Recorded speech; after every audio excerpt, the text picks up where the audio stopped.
Olá, seja muito bem-vindo, seja muito bem-vinda. Eu sou a Gabriela Varela e esse é o videocast Em Detalhes. Aqui, sempre com um convidado, com um entrevistado, nós vamos falar sobre os bastidores de uma notícia, analisar e mergulhar nessa temática. Em detalhes, hoje, nós vamos falar sobre o risco das milícias se expandirem para São Paulo e outras regiões do Brasil também. Quem vai trazer esse assunto é o jornalista Chico Alves, comentarista do ICL Notícias e autor do livro Paraíso Armado, sobre a crise na segurança do Rio, e em coautoria com o jornalista Aziz Filho. Chico Alves, que prazer falar com você. Oi, Gabi, um prazer é meu falar com você, falar com todo mundo que está ouvindo seu podcast, videocast, e vamos lá, vamos tratar desse assunto espinhoso e que aflige tantos brasileiros aí, né?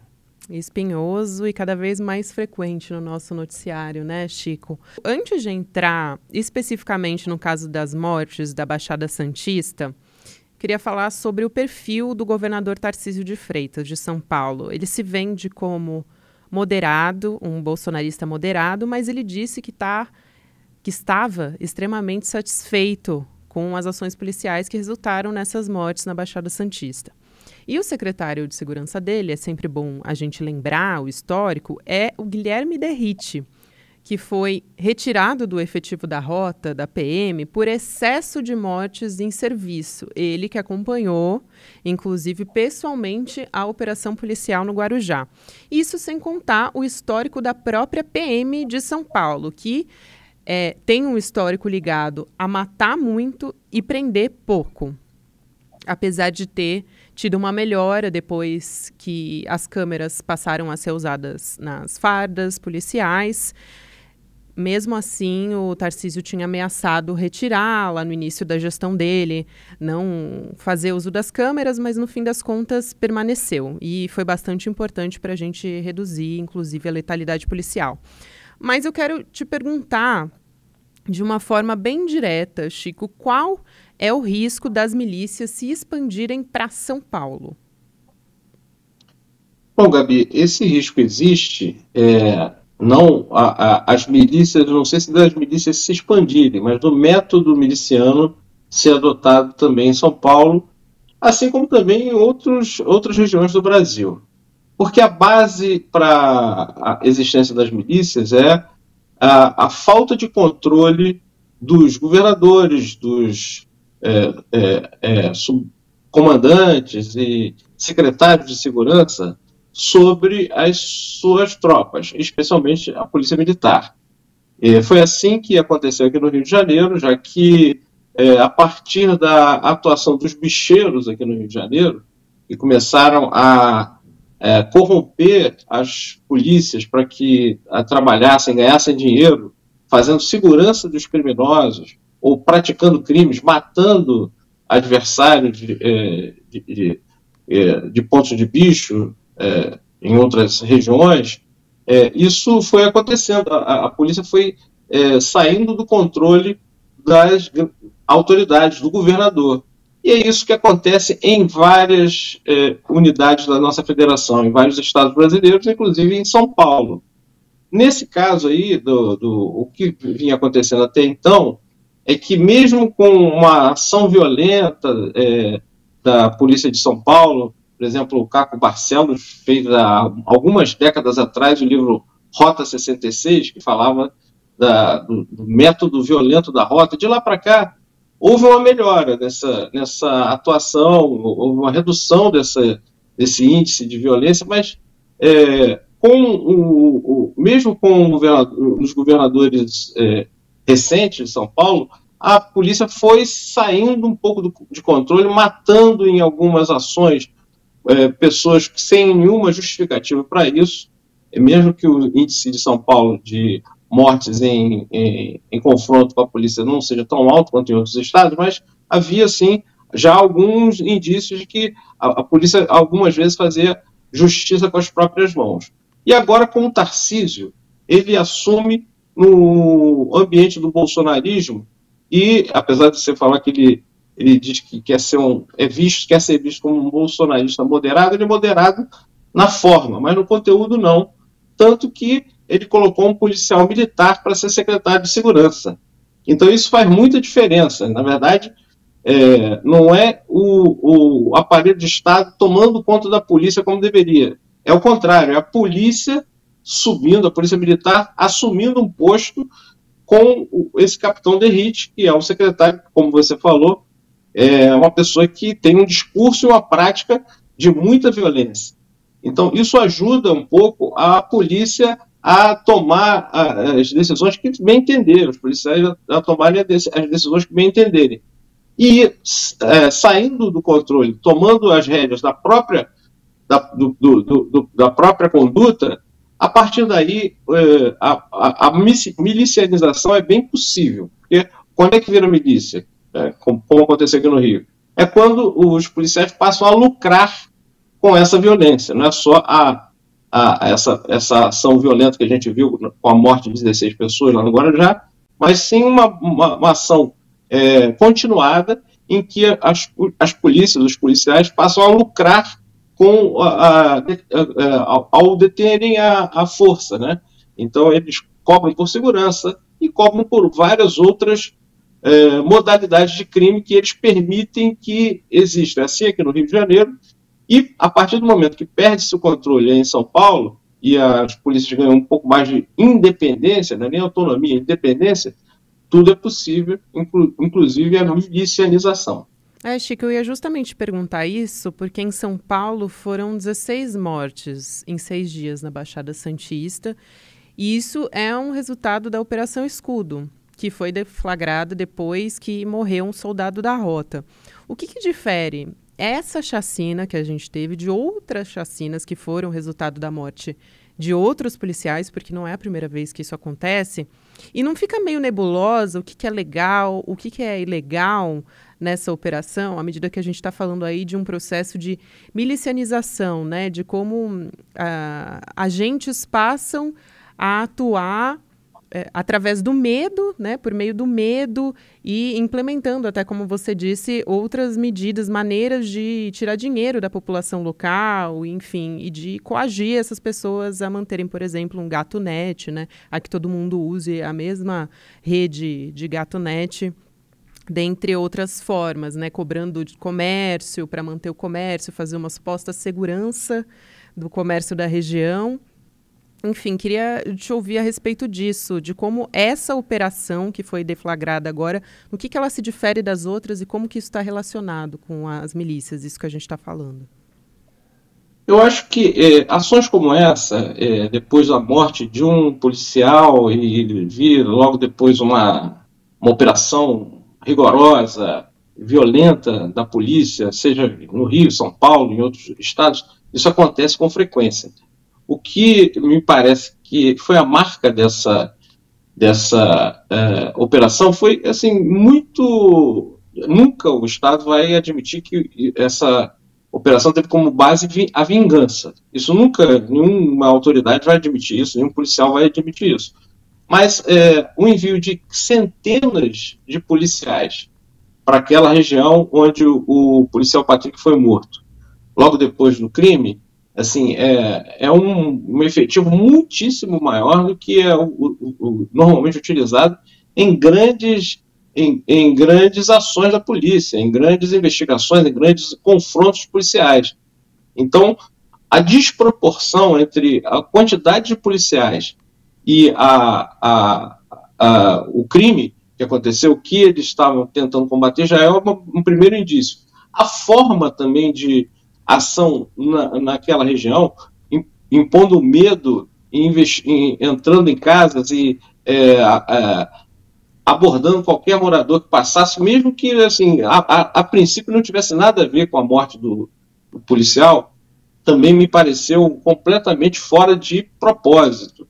E me parece que dessa vez é uma forma muito mais descarada de truculência do que a polícia vinha apresentando antes. E isso é uma marca do bolsonarismo, né? O bolsonarismo fez muita gente, eu tem uma frase que eu gosto de repetir muito, do Milor Fernandes, que diz que algumas vezes a hipocrisia já é um avanço. Quando a pessoa finge que não é aquilo que ela realmente é, porque ela tem vergonha, pelo menos, ela sabe que ela não está fazendo uma coisa legal. Agora, quando a pessoa larga, inclusive, a hipocrisia e passa a ser, cometer os delitos, os crimes com a maior cara de pau e admitir que fez mesmo, isso aí perde-se os freios morais, né? Então, me parece que a polícia de São Paulo, com essa ação, está perdendo um pouco os freios morais, está perdendo bastante os freios morais, porque esse tipo de abordagem aos moradores, a prisão, que inclusive ainda é polêmica, ainda é controversa, se são realmente essas pessoas que estão presas, né, que são responsáveis pela morte. Inclusive, o Ministério Público chega a acusar duas delas por não terem impedido a morte, não terem impedido o crime. Eu não lembro de ter visto uma outra acusação dessa. Esse é um outro ponto. Quer dizer, o Ministério Público, os Ministérios Públicos estaduais, têm sido muito lenientes com a ação da polícia, e isso ajuda essa progressão. Você falou de Ministério Público, só para complementar essa informação, o Mário Sarrubo, que é o Procurador-Geral de Justiça de São Paulo, também disse que o Ministério Público não foi informado com antecedência também da Operação Escudo, que resultou nessas 16 mortes, né? Isso também é importante. Pois é, então não foi informado, tinha que tomar já uma decisão, uma atitude por conta disso. E tem outros indícios de descaramento, de violência exacerbada, como, por exemplo, as ameaças ao corregedor da polícia. Uhum. Quer dizer, é algo que é uma bola de neve. Essa ação da polícia, quando perde o freio e age dessa forma, é uma bola de neve, porque todos os bolsonaristas, e a gente estava até conversando antes da gravação, tudo isso não começou com o bolsonarismo. Isso. A violência policial não começou com o bolsonarismo. A ideia de bandido bom e bandido morto não começou com o bolsonarismo, mas o bolsonarismo potencializou tudo isso, e hoje quem aglutina essas pessoas que defendem a violência policial são, na sua grande maioria, os bolsonaristas. Então, a polícia pratica essa violência, uma ação... É difícil até ter uma qualificação exata para isso, porque é uma ação completamente... É um fracasso, porque se essas pessoas estavam devendo à justiça, tinham que ser presas. Se, em caso de legítima defesa, aí sim, a polícia tem o direito de se defender. Mas muitas das câmeras que estavam lá não estavam funcionando, poucas estavam funcionando e muita gente não estava com câmera. Então, assim, é um amontoado de irregularidades que aí os bolsonaristas, como Arthur, Mamãe Falei, né, vão elogiando, aplaudindo, e outros políticos vão aplaudindo, e isso vai criando uma bola de neve que numa próxima ação, numa próxima operação, as coisas podem ser muito piores e a polícia, aos poucos, vai perdendo o controle, assim, o Estado vai perdendo o controle das polícias, e essa ideia de se tornar uma milícia paulista, de existir uma milícia paulista, pode cada vez mais se concretizar. Chico, você falou sobre sucessões, não sei se seriam erros, né? Até é difícil de qualificar, como você disse, mas a polícia deixou de realizar perícia, não preservou o local onde as pessoas foram mortas pela PM. Também demoraram para avisar a Polícia Civil, quer dizer... As mortes que aconteceram ali por intervenção policial levaram até 5 horas para serem comunicadas para as delegacias. Isso, assim, é uma sucessão de erros, né? Não dá nem para dizer que foi um descuido. Parece que é uma coisa proposital. É difícil de você realmente fazer a qualificação dessa série de erros que foram acontecendo. Agora, eu queria... Pois é um descaramento, é isso que eu digo.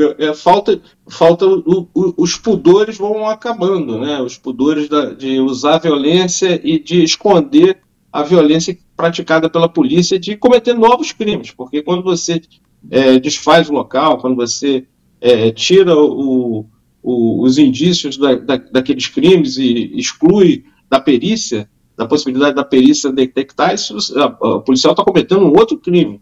Então, isso está sendo feito assim descaradamente, à luz do dia, com o governador dizendo que acha que essa ação foi satisfatória. Então, isso é muito grave. Exato. E aí eu queria entrar na história do sermão que o presidente Lula deu no governador do Rio de Janeiro, Cláudio Castro, dizendo que é inaceitável um policial atirar numa criança que já estava caída. Ele estava falando do Thiago Menezes, de 13 anos, e acho que a gente pode trazer um pouco mais a história do Thiago e do quão simbólica, a gente está falando de uma morte que é bastante simbólica, mas o presidente Lula, ele usou até uma frase um tanto quanto infeliz, dizendo que a polícia precisa saber diferenciar o que é o bandido de um pobre. E daí eu vou um pouco para o histórico do Cláudio Castro, porque ele é conhecido por defender intervenção policial também nas comunidades. A gestão dele é responsável por 3 das 5 operações mais letais do Rio de Janeiro. E olha que o Rio de Janeiro, a gente está falando aí de operações bastante importantes nesse sentido. Mas, historicamente, como você disse no começo da conversa, Chico, a milícia não é uma coisa nova, né? O Rio é dominado pela milícia, pela violência, isso não é uma novidade, mas no primeiro semestre a gente teve um agravamento, a gente teve guerra de facções entre traficantes e também a milícia. A violência está mais acirrada agora. O Cláudio Castro, ele não tem dado acenos tão claros ao bolsonarismo, eu acho, e até quero ouvir se você concorda ou não, Chico, como o Tarcísio de Freitas está fazendo agora, eu acho, mas a gente pode ir por partes.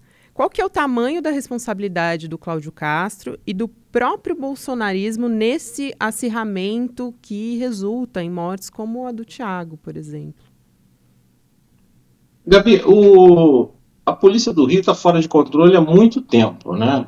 A gente vê essas matanças, a forma de abordagem, especialmente nas comunidades pobres sempre, né? Contra preto, pobre e da favela especialmente. A polícia entra atirando. Isso já há muito tempo é assim, a gente denuncia, a imprensa denuncia, porque a gente fica frustrado e com um tempo, antes pelo menos a polícia dava alguma resposta, abria alguma investigação que até punia um ou outro, mas com o tempo isso foi sendo deixado de lado. Raramente há uma resposta concreta para qualquer crítica ou notícia que mostre abuso policial. E, assim, a polícia faz o que quer. E, certamente, os governadores não controlam a polícia. Agora, qual é a solução que os políticos acharam, quer dizer, os políticos de direita acharam? Foi deixar que a polícia haja como quiser e tentar, a cada execução, a cada ação letal, a cada ação trágica, como tem acontecido muito aqui no Rio, dar alguma justificativa, tentar justificar de uma forma ou de outra, dizer, não, mas é porque o policial foi atacado, não, aconteceu a morte, mas não era desejo nosso desejo foi mais ou menos o que o receituário que o Tarcísio está usando aí. Ele diz que Tarcísio disse, por exemplo, não existe ação policial, confronto sem um efeito colateral. É mentira isso. Várias vezes a polícia agiu de uma forma exemplar. Quando a polícia quer se usar a inteligência, vai conseguir uma operação sem efeito colateral. E a segurança é isso, né? A segurança é você evitar o que eles chamam de efeitos colaterais. Se você bota a polícia na rua para sair matando e dizer, não, desculpe, foi um efeito colateral, isso não é segurança. Segurança pública não é isso.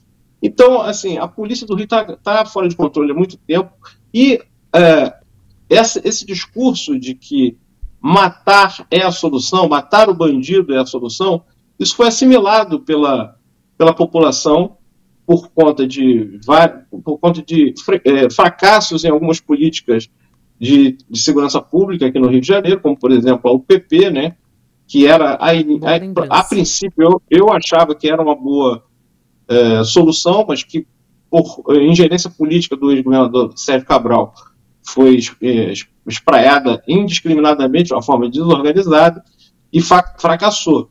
Então as pessoas acham assim, se o PP não deu certo, outro tipo de tentativa não deu certo, o negócio é aflitos com a falta de segurança, a população acaba dizendo, concordando que bandido bom é bandido morto. Não diz isso às vezes claramente, mas você ouve isso nos bares, você vê os votos em políticos que defendem isso. Então Chico, tem a ver com essa frase do próprio presidente Lula também, né? Acho que tem que ter um cuidado quando você diz que tem que diferenciar o bandido de um pobre, quer dizer, então pode chegar atirando se for bandido, não é o caso, né? As pessoas têm que ser submetidas ao devido processo legal. O próprio governador Tarcísio já usou essa frase de uma maneira um pouco diferente, porque ele estava se referindo a uma operação da Cracolândia, mas ele também falou, tem que separar o bandido da vítima. Quer dizer que você está permitindo, dizendo que é legal você chegar atirando, tudo bem, já que é um bandido, é isso que está querendo dizer, né? Cabe aí o questionamento também. Tem gente que está defendendo a fala do presidente Lula nas redes sociais, dizendo, não, mas o Lula não disse a palavra que pode matar se for bandido. Não, realmente ele não disse. Claro. Mas ele deu a entender. Porque qual é o grande problema que o Lula veio aqui e o Rio de Janeiro estava sob o efeito de qual crime? O caso do Thiago, o garoto de 13 anos da Cidade de Deus, em que a polícia entrou atirando de qualquer jeito e matou o garoto de 13 anos na Cidade de Deus. Aí o Lula diz, sob efeito da comoção desse crime, o Lula diz, não, a polícia tem que saber diferenciar quem é o bandido e quem é o pobre e trabalhador. Ora, o grande problema que aconteceu aqui no Rio de Janeiro, no caso do Thiago e em outros, não é se a polícia soube diferenciar quem era trabalhador ou quem era bandido. Não foi esse. A polícia entrou atirando de qualquer jeito. Mesmo que fosse bandido, mesmo que a pessoa, o chamado bandido, entre aspas, né, a pessoa que está devendo alguma coisa para cometer algum crime, essa pessoa, como você falou, Gabi, tem que ser julgada de acordo com o devido processo legal. Não é porque a pessoa cometeu um crime que pode ser morta. Se a polícia mata essa pessoa, a única justificativa para a polícia matar uma pessoa numa ação policial é legítima defesa, ou de si próprio, ou de uma outra pessoa que esteja sendo ameaçada. Só isso. Chegar e matar, chegar numa favela, dar um tiro, como dizia o Witzel, tiro na cabecinha de alguém que está no ponto de tráfico, que está em algum lugar, ou que ele acha que é bandido, só porque a pessoa é acusada de algum crime, isso não existe em lugar nenhum do mundo. Essa pessoa tem que ser julgada, condenada e presa se for o caso. Não uma execução sumária como que aconteceu. Então, a fala do presidente Lula, infelizmente, não foi direta, não disse que pode matar, que a polícia pode matar, mas no contexto em que ela se dá, ela indiretamente deixa a gente supor que ele tenha falado dessa forma, com esse sentido. Claro que Lula, se parar para pensar e conversando com seus assessores, claro que Lula não quer que o bandido seja morto, mas a fala dele foi uma fala infeliz que ele devia refazer essa fala e talvez até se retratar. É isso. E, Chico, falando em também colocação que a gente pode questionar, também teve a do estado da Bahia. Vou dar um contexto. A Bahia, hoje, é líder em número absoluto de mortes pela polícia. Isso é um dado de 2022 e também o segundo maior em taxa proporcional. E isso diante de uma queda da letalidade policial em todo o país, ainda que pequena, a gente está vendo esse movimento acontecer. E o Fórum Brasileiro de Segurança Pública mostrou que a taxa foi de 9,5 para 10,4 por 100 mil habitantes entre 2021, a gente está comparando aqui 2021 com 2022. E com esse resultado, que é bastante elevado, o governo baiano emitiu uma nota. E aí, o que disse o governo baiano? Que essas pessoas mortas pelos agentes são, abre aspas, homicidas, traficantes, estupradores, assaltantes, entre outros criminosos, fecha aspas. E há 20 anos, quem governa o Estado, isso é preciso ser colocado, é o PT. A gente teve Jacques Wagner, Rui Costa e agora a gente tem o Jerônimo Rodrigues.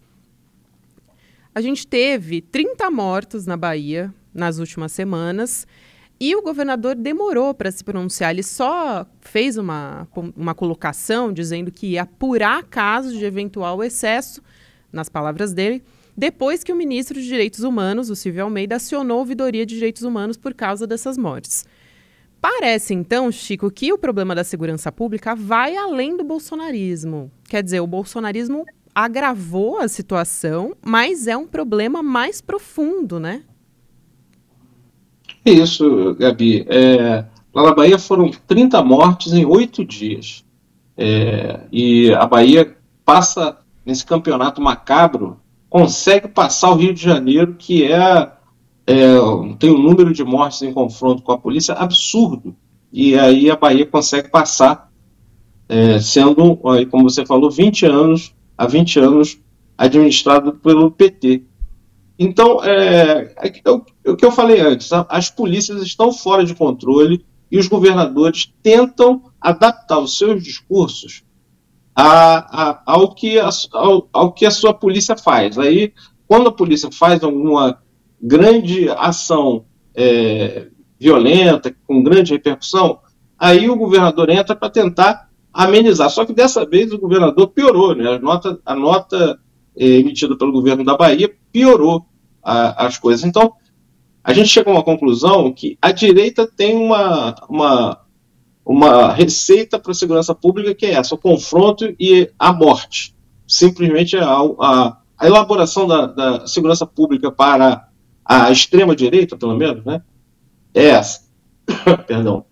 É isso, confronto e morte, matar o bandido. E a esquerda, eu acho que há muito tempo está carecendo de um plano de segurança pública. Um ponto importante que eu vou chamar a atenção aqui, Gabi, é o seguinte: a esquerda é muito boa para falar dos excessos no campo dos direitos humanos, quando a polícia ataca os direitos humanos dos cidadãos, quando agride os direitos humanos dos cidadãos, quando bate em alguém na favela ou quando mata. Só que a segurança pública não é só você dizer o que a polícia não deve fazer. Realmente, a polícia não deve entrar na favela atirando, não deve bater num suspeito, não deve torturar, não deve forjar flagrante, não deve desfazer o local onde houve o crime. Isso não deve fazer. Mas a esquerda tem que dizer também o que a polícia tem que fazer para dar segurança para a população. Ou então esse discurso da segurança pública vai continuar ficando nas mãos da direita. E aí, com esse discurso, a direita ganha eleições, ganha muitos votos. Então, só defender a política de direitos humanos não é o bastante. Tem que dizer o que uma pessoa que mora na favela, que tipo de política colocar em prática para que uma pessoa que mora na favela possa sair de sua casa na madrugada e chegar ao seu trabalho e voltar também à noite, e que uma criança saia da sua casa, vá para a escola e volte sã e salva para a sua casa.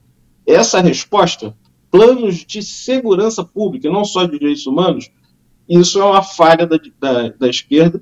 Enquanto não houver uma alternativa, as polícias vão continuar descontroladas, seja São Paulo, Rio, Minas, Mato Grosso. A gente viu ali um policial matando uma pessoa só porque estava com som alto, chegou e começou a discutir com uma pessoa e matou, deu um tiro. Goiás também é uma polícia super violenta. Então, as polícias militares estão fora de controle. Se a esquerda não tiver uma proposta para lidar com essa questão, a direita vai continuar com esse discurso e a violência, infelizmente, vai continuar aumentando. Chico, rapidinho para a gente fechar, eu queria que você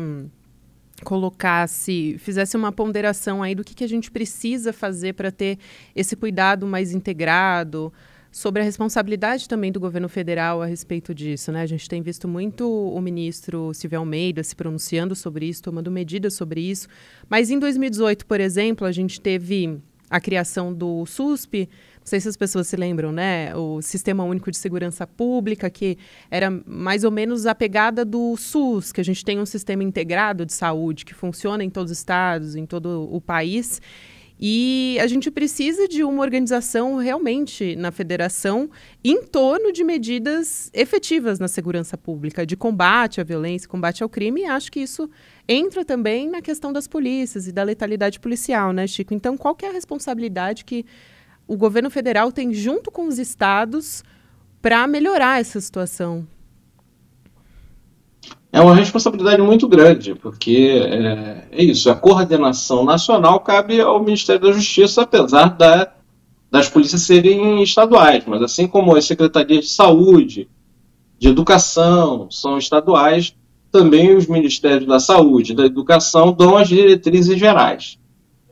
Então, o que eu sei é o seguinte, o ministro Flávio Dino, em breve deve anunciar que o Fundo Nacional de Segurança Pública, que distribui recursos aí para a segurança dos estados, vai incluir uma regra que vai dar mais recursos para os estados que tiverem que instalarem câmeras nos uniformes dos seus policiais. Importante. Isso vai ser incluído. Mas é pouco ainda, é importante, é um avanço importante, mas é pouco, é preciso um plano. Isso aí eu ainda não sei qual é. Inclusive, o Lula, quando deu o Ministério da Justiça para Flávio Dino, queria só deixá-lo com os Ministérios da Justiça e da Segurança Pública para um outro ministro, mas Flávio Dino exigiu praticamente que fosse mantido Justiça e Segurança Pública na mesma pasta. Então, se ele pediu isso, ele é um excelente ministro, mas para a questão da segurança pública, falta mostrar um plano, e claro, estamos com 7 meses de governo, ainda falta tempo, é uma questão complexa, mas o desafio está aí. Enquanto esse plano não existe, muitas pessoas inocentes vão morrer e a polícia vai sair de controle. Então, é urgente que o Ministério da Justiça apresente para o Brasil esse plano e ajude também os estados, os governadores, a colocarem as suas polícias militares, especialmente as militares, sob controle dentro de parâmetros civilizados, que por enquanto, o que vigora é a barbárie. É isso, a gente ainda está bem longe disso. Chico Alves, muito obrigada, foi um prazer enorme te receber aqui nessa primeira semana de estreia do Em Detalhes. Estou muito feliz de você ter sido um dos primeiros convidados a trazer com tanta propriedade essa discussão, que é tão importante também. Um beijo para você, Chico. Eu que agradeço, Gabi. Obrigado por poder falar desse assunto grave. E sucesso aí para o seu videocast, sucesso para o CL. Longa. É isso aí, o Videocast em Detalhes fica por aqui. O próximo episódio vai ao ar às 10h30 da manhã, ao vivo no YouTube e por onde você acompanha também toda a programação do ICL Notícias. E você também pode acompanhar o Em Detalhes por meio de podcast nas plataformas de áudio. Se você quiser participar, manda sua mensagem para mim usando a hashtag Em Detalhes nas redes sociais. Estou sempre de olho no seu comentário, na sua participação. Até a próxima, até mais.